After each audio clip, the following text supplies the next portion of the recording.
morning and welcome to Cover 2 Cook. We are on episode 46. We're going to recap the NFL Sunday and Monday night thriller that we had last night. We're also going to talk about what is upcoming on Thursday, and then we start conference with conference play on Saturday for conference championships. What we actually start on Friday, so there's some games we want to bring up before we get to our next podcast, which will drop on Saturday. But before I get too far, let me bring on my co-host, Mr. Tim Cook. How you doing? I'm doing good today. We had some really good games on Sunday, and we ended the NFL schedule with a pretty shootout on Monday night. Yeah, no, I definitely agree. Now, first, let's start with that real quick. Is that Monday night game? Okay, Monday night, you're thinking Broncos and Cleveland Browns, teams that didn't have worth the shit to play for. I mean, don't get me wrong. The way that the Broncos are playing right now, they're a playoff team. They're right in the mix. Yeah. Right? Nix is coming on. You got a backup, James Winston. You got a good defense. And the game starts out a little bit of a slow game because Bo Nix is forcing the ball. Jameis can't hit a broadside of the barn. And then if you turned off the TV, you missed out because then it became one deep ball to Mims. Yeah. Right back to Judy, and Judy was having his day because it was back of his revenge game. It was a thriller all the way to the end, but Bo Nix still gets it done. I don't know how you don't say he's the rookie of the year right now. What do you think about that game? I totally agree. And I'll tell you one thing. They're missing Denver was missing their big cornerback. I think his last name's Mason. I can't remember. But you can really tell because Surtain had to play Judy. Judy was lighting him up all night long. Every time that they would go away from when Surtain would go away from Judy, Cleveland was just, and they knew it. They knew it, and he just kept burning them left and right. And it's just like it got to the third quarter, and I'm thinking to myself as a Bronco fan, what are you guys doing? Just keep Surtain on him. Whatever they get else, but he's beating your ass down the field big time. And he wanted to beat their ass. He said it in an interview. I want to beat their ass. He says, they treated me wrong. Give me the ball. And you know what? He almost did. I mean, he was taunting the crowd in the third quarter. But you see him by the fourth quarter, he kind of calmed down a little bit too. Well, and I think the other one was Chubb. They didn't even play him in the first half. No. Yeah. They started playing him a little bit in the second half, but it was more the Jerome Ford. I definitely agree. I love the energy that Judy brought to this game. Yeah. Where was that in Denver, homeboy? No kidding. No kidding. Like, I love the revenge of it, but this is the only game that I've actually said Judy more than once and not talked bad about it. Like, but as a Broncos fan, I have a question for you. How do you feel about Bo Nix? I mean, do you think you have your future quarterback? Yes, I do. I think in the schemes and the system that Sean Payton has got for him, I think he's the guy. I think he can only go get better. If you can believe that. I think he can only get better. I think he's got to really stop trying to force the ball. He didn't use his legs as much last night neither, which was kind of shocking. But I did hear a stat that DC Jim Schwartz is 8-31 against rookie quarterbacks are 8-31 against his kind of defense. That's pretty damn good. Yeah. So he can scheme a defense, and he is a good DC. I mean, not so much a coach, but a DC. It just seemed like he was forced a lot of loop balls, like a lot of lollipops up there, and people had to go up and get them. You know, the Mims guy, but that dart he threw for 93 yards, he's backed up at a 7, and he throws a dart to Mims. I mean, one way or the other, that's intercepted, and they're running it back, and it was just like wow. But they didn't have no answer for Winston either. I mean, he just kept throwing it down the field. They said of all the yards that he had thrown the ball and the pick sixes, it was over 600 yards. That was a crazy stat. It's just like that has never happened in NFL history. Well, he threw 2 pick sixes, and he almost threw a third one at the end of the game. Yeah. If that would have been a linebacker running if that would have been a quarterback or a safety running instead of a linebacker, it would have been 3 of them. That one would have been over 100 yards. You got to think it was one where on Sunday night we watched this snowy kind of game, and then we go to this, and it's Denver, so you kind of expected a little bit of a snow, and instead they threw the shit out of the ball. No, it was a good game. I definitely agree. I think last night the only thing I want to bring up real quick is them talking about how Sean Payton had to get it right. Obviously, got all that money with Russell Wilson, but it was like he's never. I didn't know this, but he's never drafted a first round. Yeah, right. And had to get it right. I think it's working out well. Now, before we get all excited, yeah, C.J. Stroud is not playing the same year that he did last year. correct. And Bo Nix is having a great year. I think right now he's the rookie player of the year because I think the quarterback for Washington is taking a step Daniels, back. I think he's went down backwards. Yes, but like go with those strides. And I think what they need is a solid tight end.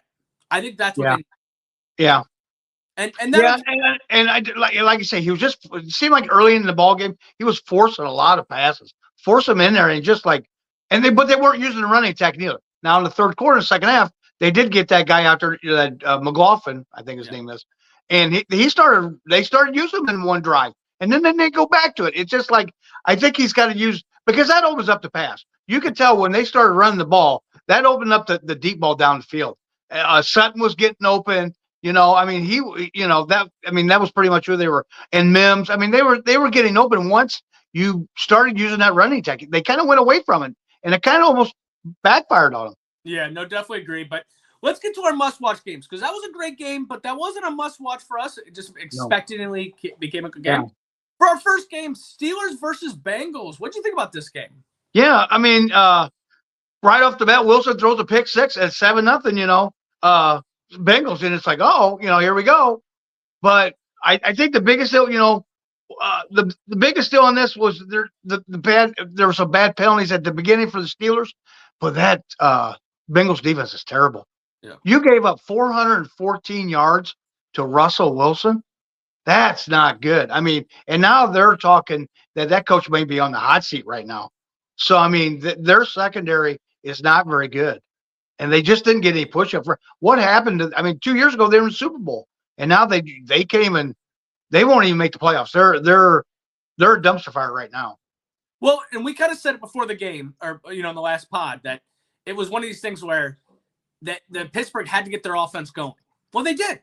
Najee had a great game. Yep. George Pickens has 2 penalties that still doesn't matter in this game. Like Russell Wilson looks like an MVP caliber just in this one game. It was one of these things where their offense got to get going. What surprised me in this game wasn't that the Bengals defense played bad. It was that the Pittsburgh Steelers gave up as many points as they did. Yeah. This is supposed to be the defense. This is what we pride ourselves on. And then giving up 38 points, don't get me wrong, Bengals offense, they're electric, right? They can throw the ball everywhere and anywhere. But get to the quarterback. It just felt like TJ Watt was not a part of this game at all. It looked like it, so that's what I thought was surprising. Yes, your offense looked great, but the Bengals defense gives it up, right? But your defense should have shut them down. This shouldn't have been a close game going into the end. And also too, the Bengals are 0-7 against teams that are above 5 records are above 500. Right? Well, right there. You win half those games, you win 4 of the 7, you're in the mix. It's just they're just not. Their defense is not very good. It's atrocious. 44 points with Russell Wilson at 414 yards. Whoa. Yikes. Yeah, I sat Najee on the bench because I just didn't expect it to be a big game, and here he comes up. I did want to bring up one thing about this game. Najee, right in the first quarter, I think it was like one of the first or second drive, he goes out on the sideline, and I'm like, damn it, he's hurt. I'm gonna need blah blah blah. Comes out that he ate too much Thanksgiving, and he blamed one of his friend's girlfriends for making this banana pudding thing. He goes, I didn't feel how much I ate it until I got that. Right. And it was like, these guys are us. Like they're not. They're regular human beings. But move to our second must-watch game: Eagles versus Ravens. We said before this game it's going to be a slow start. It's because they're going to run the ball. All they talked about in this broadcast was Saquon, Derrick Henry, Saquon, Derrick Henry. And you know who forgot to play the game? Lamar Jackson. Yeah, bud, you got the fastest feet. You decided to do it with, 20 seconds left? This game came down to Lamar playing awful. Yeah. I'm saying played awful. Some of these passes were just – and even the touchdown he throws to Mark Andrews it's a free-for-all. You just think, thank God he's got the biggest hands and got the jump about. But you looked at it and you saw in the second half exactly what the Eagles are going to do. They're going to hand that ball off, and Saquon's going to run it down your throat. And I don't even know if any other running back got a carry. I don't know if Gainwell got a carry. It was all Saquon. Right. So But Derrick Henry has to be more a part of that offense. They're using the backup. I can't. Justice Hill. They're using him way too much. Like, I get it. But if I'm a defense coordinator and I see Derrick Henry go on the sideline, it's a pass. It's a pass. Right. Derrick Henry's out there. It's a run. That's it. That's it.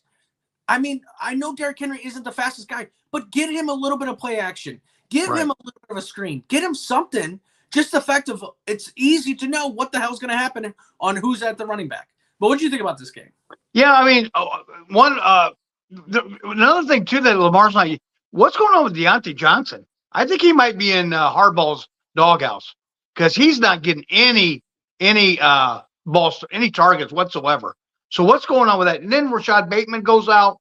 So Jackson was kind of limited, but he just didn't seem like he wanted to. It wasn't one. It didn't seem like he wanted to put the team on his back or nothing.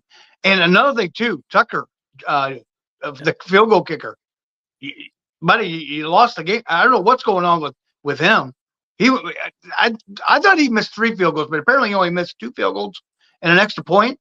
Yeah, so he missed 3 altogether, but 2 field goals and an extra points. Okay, so 3 kicks total he missed.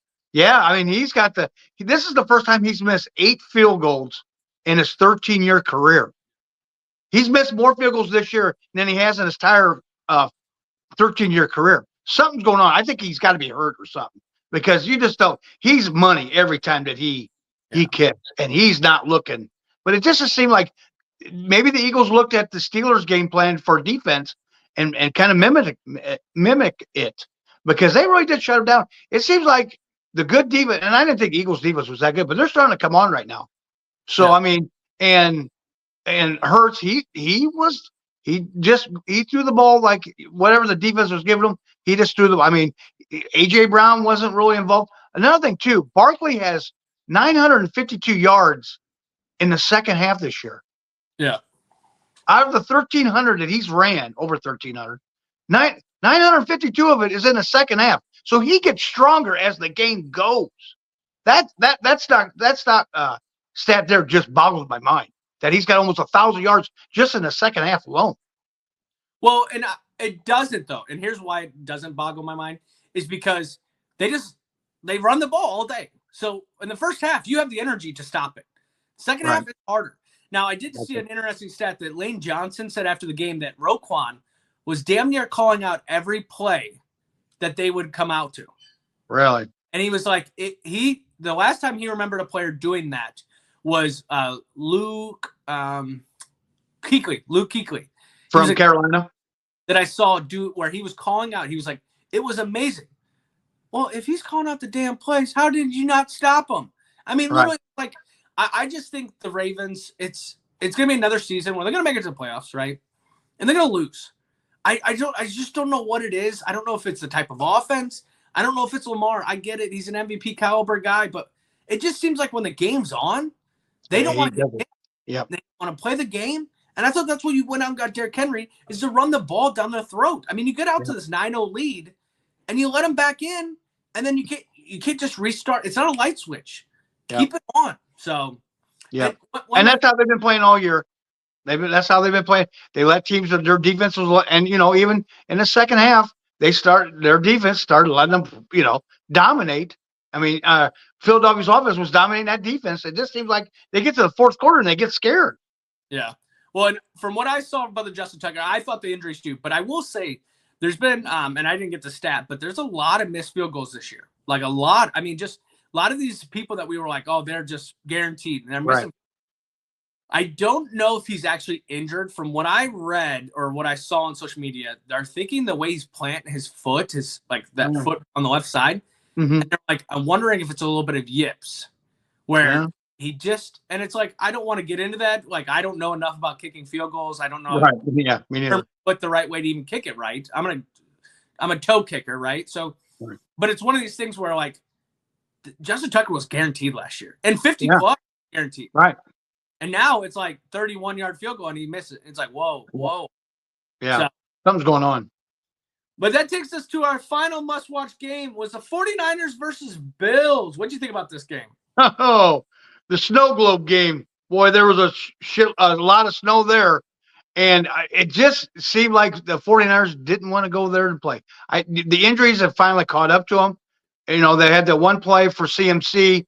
He ran, and that's where they think he got hurt. And then they give him the ball again, and he just slides right in the snow. Now he's out for an MCL. They just could get nothing. San Francisco could get nothing going. And Buffalo just thrived in it. They just loved it. Josh Allen, I think he's got to be your MVP candidate right now if the season ended tomorrow. He had a rushing touchdown, a passing touchdown, a receiving touchdown. He had 4 touchdowns total. And the one play with Amari Cooper, which a lot of people are complaining that he should have never been able to lob or lateral the ball back to him because forward progress already stopped. They should have called it down right then and there. But then he gets the ball, runs right around to the pylon, and then dives in. I'm just like, are you kidding me?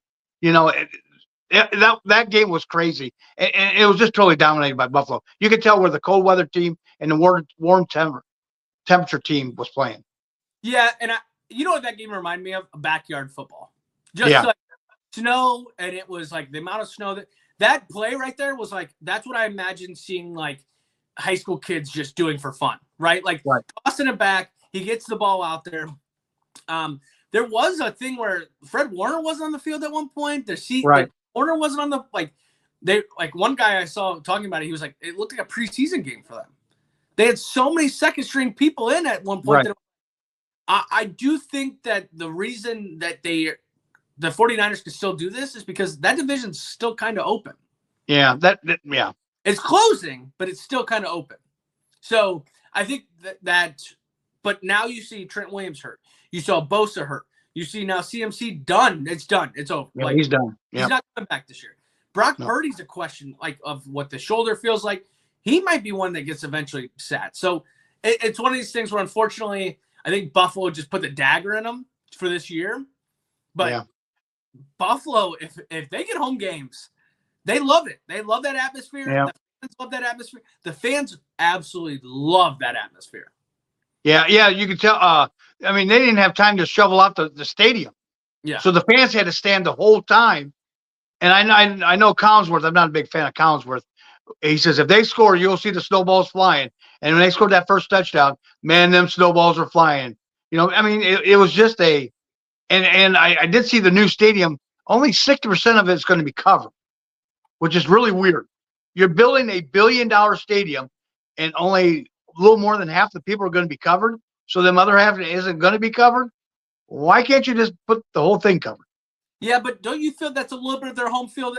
I do. Yes. Yeah. Because if I got told tomorrow that Green Bay is going to build a new stadium, they're going to put it in a dome. Why?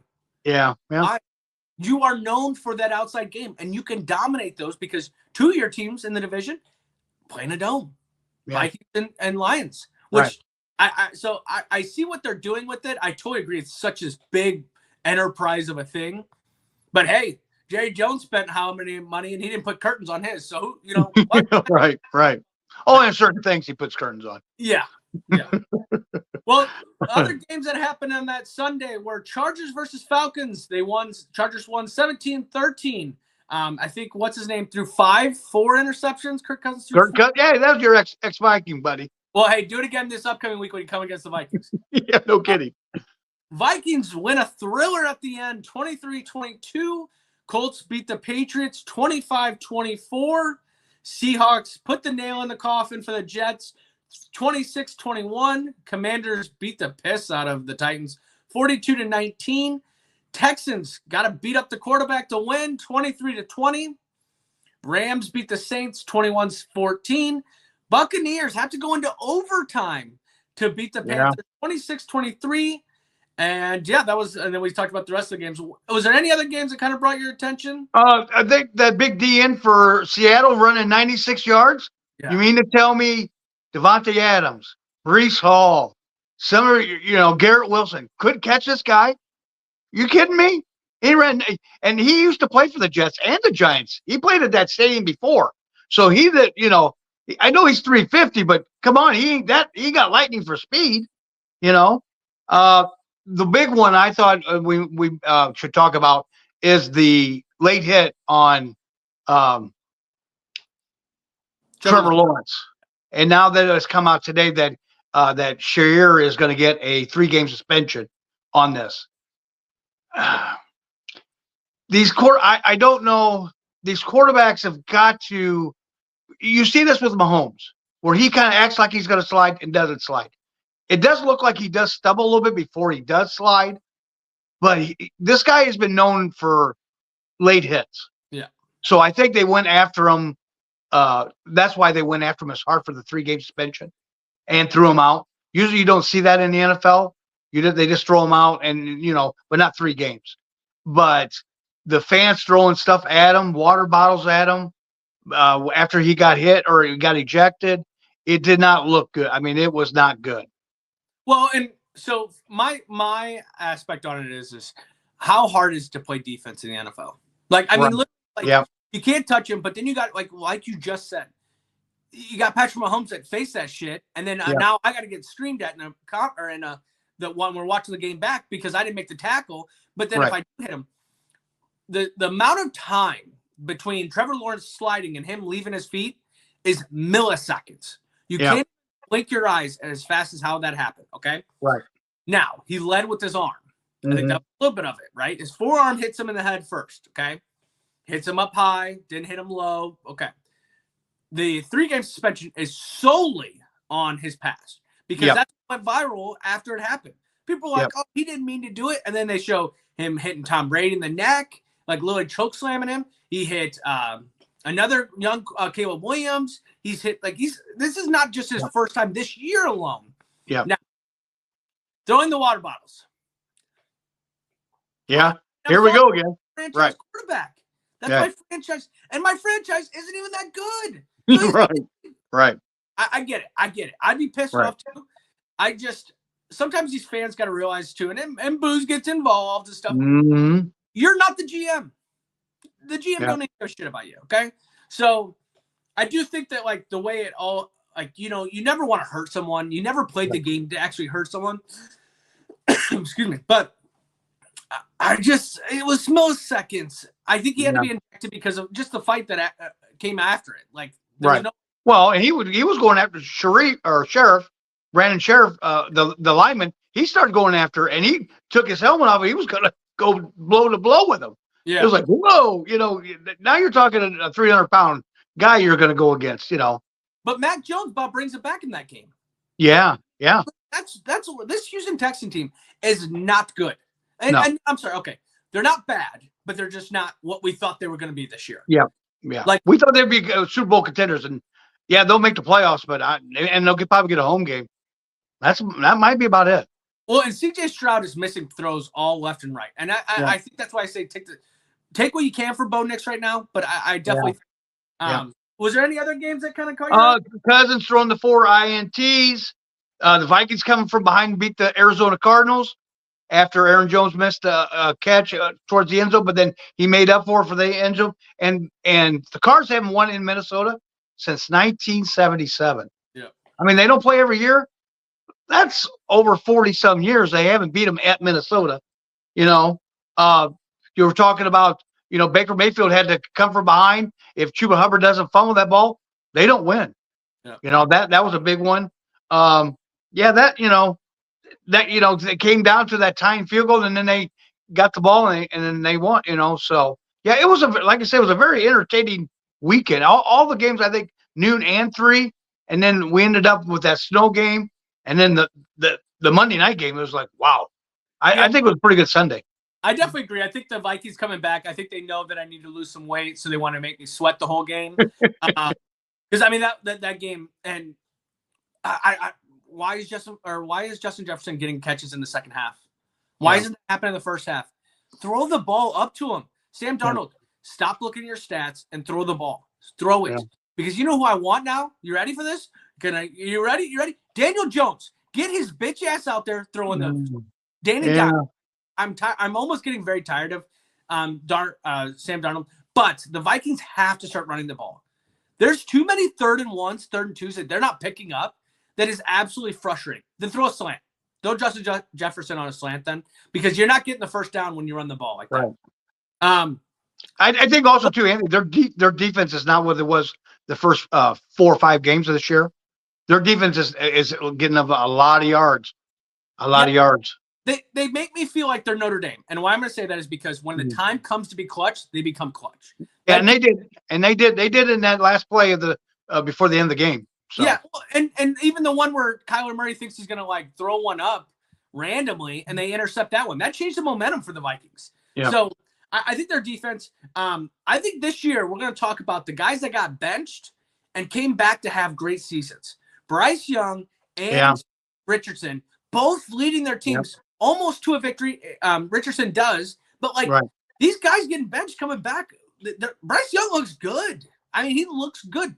That run that he had to the end zone, and then Richardson has to get the 2-point conversion for them to win that game, which that screwed you over. But yes, yeah, it was a great Sunday. So speaking of screwing over, so how'd you do on this weekend after going 12? Well, yeah, after 4 weeks of being undefeated, I finally suffered my first loss as the Colts decided to go for 2 instead of kick the field goal and maybe take it to overtime, and then I would have covered, but I didn't cover on that one. They did win, but they only won by 1, which that 68-yard kick that he had, Joey Sly, another 2 more yards, he'd had it. That was that close. The Rams beat the Saints. Saints now, Taysom Hill's going to be out for the rest of the year with an ACL. Their offense is putrid. I mean, it's Alvin Kamara and everybody else. They just don't have anybody else they could throw to, And then I did have the Buffalo win Sunday night in the Snow Globe game. I mean, they just totally dominated that one. Well, and I think our luck kind of changed because I gave you potentially 4 to 5 bets this week, and they all won. They all won. Right. You took my extra bet with the Jets. You would have won, or the Jets losing, Seahawks winning that game. It was a money line one. Seahawks won that one. I took a Sodi bet against you. I thought the Rams were going to win this game. It looked a little questionable. Don't get me wrong. Yeah. But Derek Carr has only beat them once through his career, and you know he didn't get a second one in that game. And then the other one was Pittsburgh.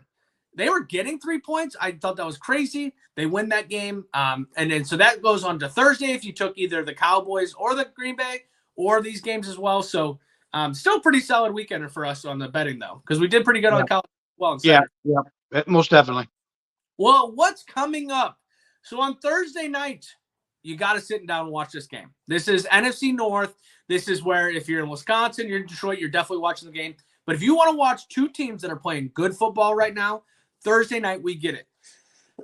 We got Packers and Lions going at it Thursday night. What do you think about that game real quick? Yeah, I mean, this is going to be good. You got Knuckles and Sonic going against that that Packer defense.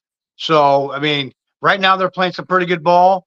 And then you've got, Jordan Love and Josh Jacobs on the other side. It should be a very entertaining game, especially with it being indoors. I think this is going to be a totally different game than it was. What was it, 3 weeks ago they played, or might have been a month ago when they played in that rainstorm? I think this is going to be a totally different game.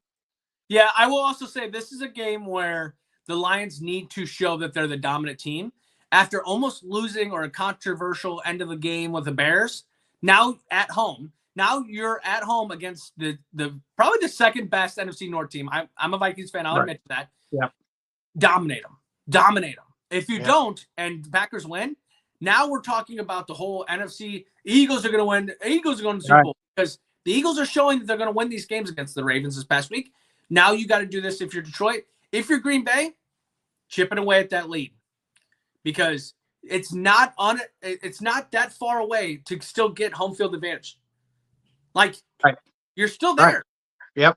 So I definitely agree. This will be a great game on Thursday night. Amazon. I like Kirk Herbstreit as the announcer on that one too. So I think it'll be a good one to watch. Yeah, most definitely. On Friday, though, we got some good college football starting us off. So we got conference play on Friday. We got conference championships. Yeah. Yes. Conference championship. UNLV versus Boise State at 7:00 and on Fox.